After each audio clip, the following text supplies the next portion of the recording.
Hello, everyone, and welcome to another episode of Let's Chat Dairy. We are just weeks away from our 5th annual Global Dairy Outlook Conference, and we are on pace to hit record attendance this year. And we are just so excited to see so many of you in Chicago at the Union League Club on June 16th through the 18th. Each year, we like to invite some of our speakers onto the podcast to give a bite-sized clip of what you can expect to learn and hear at the conference. And today we're joined by David Ortega, whom is a professor and a Noel W. Stuckman Chair in Food Economics and Policy at the Michigan State University. His research focuses on decision-making in agri-food systems and how economic forces shape food and agricultural markets and policy. Given everything happening globally right now, from trade policy shifts to energy markets and geopolitical tensions, we certainly knew it was important to bring David on to help us connect the dots between the macroeconomic picture and food markets. But before we jump into current events, let's give our listeners a little background on your work, David, and how you became focused on agricultural economics and global food systems. Great. Well, thanks, Alyssa, and really excited to join the conference this year in a couple of weeks and to meeting all of the attendees. As you've noted, I am a food economist, and I've been really focused on understanding decision-making in the agri-food system. So how producers make decisions, how consumers make decisions, and everybody in between. And I think over the past few years, I really focused on how shocks have really impacted the agri-food system, sort of food's journey from farm all the way to table. So not just the decisions, but also many of the shocks and disruptors that we've seen that have impacted the agri-food supply chain, and in particular prices. But to your question in terms of how I got involved in agricultural economics, I've always been drawn to economics, sort of the economics way of thinking, the sort of thinking at the margin, the opportunity costs. For me, it was really important that it have a real world application. A lot of the theory was great, but for me, it was sort of lacking that real world connection, and that's where agriculture really came in. So instead of thinking or talking about inputs and outputs in abstract terms, agriculture really sort of put it in perspective in terms of fertilizer, feed, and then output such as food products, dairy products. And that's sort of where I sort of started my career. I did my undergraduate at the University of Florida in the Department of Food and Resource Economics. Then I went on to Purdue University to pursue my graduate work. I did a lot of work on sort of global markets, in particular looking at China as an export market for U.S. agricultural products. And then since being on the faculty here at Michigan State going on almost 13 years, I've sort of expanded my research portfolio beyond sort of Asian markets and sort of looking at U.S. agriculture within sort of a global perspective or sort of a global setting. And that's where sort of my interest kind of grew from looking at sort of decision making to sort of these macro factors that are affecting the agricultural economy. When you look at the current environment, there's a lot going on, but what do you see as, the biggest forces impacting global food prices today? Yeah, so I mean, as you've noted, there's a lot going on, and we've sort of, seen sort of this perfect storm of factors that's really been brewing over the past few years, ever since the start of the COVID-19 pandemic. So we've had the impacts of the pandemic on supply chains. We have geopolitical conflicts back in 2022 with Russia's invasion of Ukraine, but sort of the current conflict in the Middle East really impacting energy markets, fertilizer as well. But also there's a tremendous amount of policy uncertainty, and that's really impacting producers, not just sort of domestically, but also around the world when it comes to trade policy, tariffs. We've been hearing a lot about tariffs and the impact that it's had on the agricultural sector in the U.S.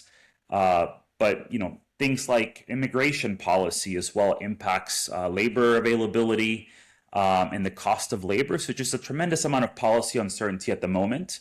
And a lot of that is being reflected in food prices, which is what everybody feels when they go to the grocery store. Now, when it comes to food prices, and this is something that I'll get into in my presentation, food price inflation has really moderated since the highs that we saw back in 2022. We were looking at double-digit increases. And so that's come down, but it doesn't necessarily mean that prices are coming down. It's just that they're not increasing as quickly. And we just received a reading on the Consumer Price Index this morning, and it shows that food price inflation is very much still with us. So we saw a 0.7% increase in food prices just over the past month. That's reflecting impacts of sort of weather on supply, impacts of the tariffs from last year, as well as those rising energy prices that we've all been seeing show up at the pump and in other parts of the agri-food system. So a lot happening right now impacting food prices. You can say that again. And one thing that, we've been discussing internally is how a prolonged energy shock could occur, even if this war were to end tomorrow. Even if geopolitical tensions kind of ease in the near term, this shockwave may be felt for some time. I'm curious if you could explain how higher oil or higher energy prices actually work their way through the food system. Yeah, absolutely. So as you pointed out, even if the conflict in the Middle East were to come to a very quick resolution, we're going to be feeling the impacts for quite some time. And that is because there's been a lot of disruption that has happened to sort of the oil market. And there is a lot of damage that's been done to a lot of those facilities, not just oil facilities, but also natural gas, which is very important when it comes to fertilizer production. And there's still a lot of uncertainty surrounding how this conflict is going to unfold. But we're looking at high energy prices, over the next few months.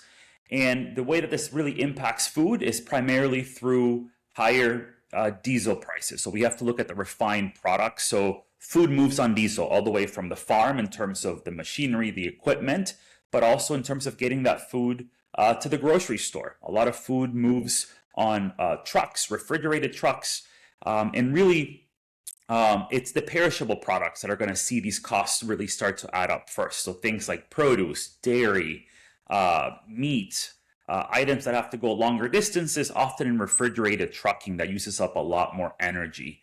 Now, there's a lag that I think we have to be sort of aware of in terms of when the shock hits and when we see this showing up at the grocery store.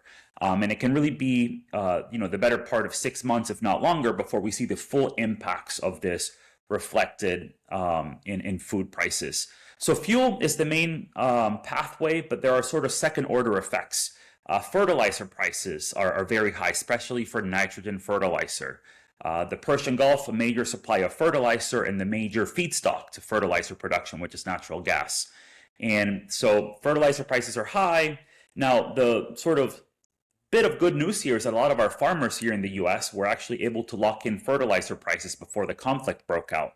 But if these high fertilizer prices remain going into the end of this year and into next year, then we could see some impacts on application rates, yield, and food supply. So, and then you also have, packaging that's affected by oil prices. And so there are multiple touch points.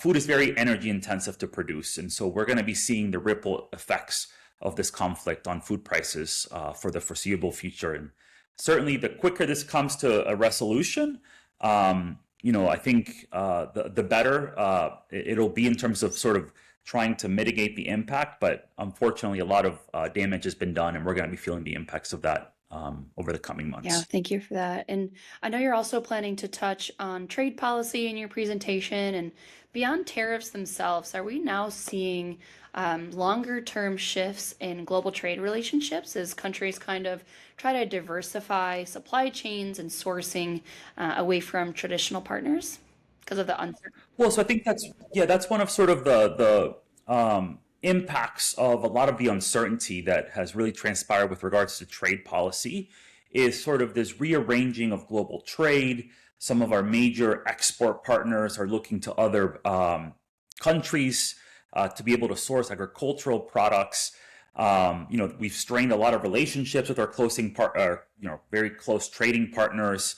In terms of sort of the tariffs themselves, something to keep an eye on is sort of the upcoming review of USMCA, the US-Mexico-Canada agreement. Mexico, major trading partner. We export a lot of our dairy products to Mexico. And so something to keep an eye out on, something that I'll be touching on at the conference in a couple of weeks. Absolutely, a very, very important trade agreement for us. And if there's one thing that you hope people take away from your session, what would it be? I think the main takeaway here is that when we're looking at food markets, dairy markets, at the moment, it's really important to keep in mind that it's really a macro story. There's a lot of factors and shocks that are impacting the food and agricultural system, and it's really important to sort of take a step back and look at some of these macro level shocks that are impacting the industry to sort of get a better understanding of where we're headed and where the uncertainty really lies. And how to sort of better plan ahead, over the next few months. Well, I think that's perfect. And I cannot thank you enough, David, for being on with us today and for coming to speak at our conference. I know there's a lot of people looking forward to meeting you in Chicago. Yep. Really looking forward to it, and also to meeting a lot of the participants and to some great discussions in Chicago in a few weeks. Awesome. Thank you so much. And we'll see many of you in just a few weeks in Chicago. Cheers.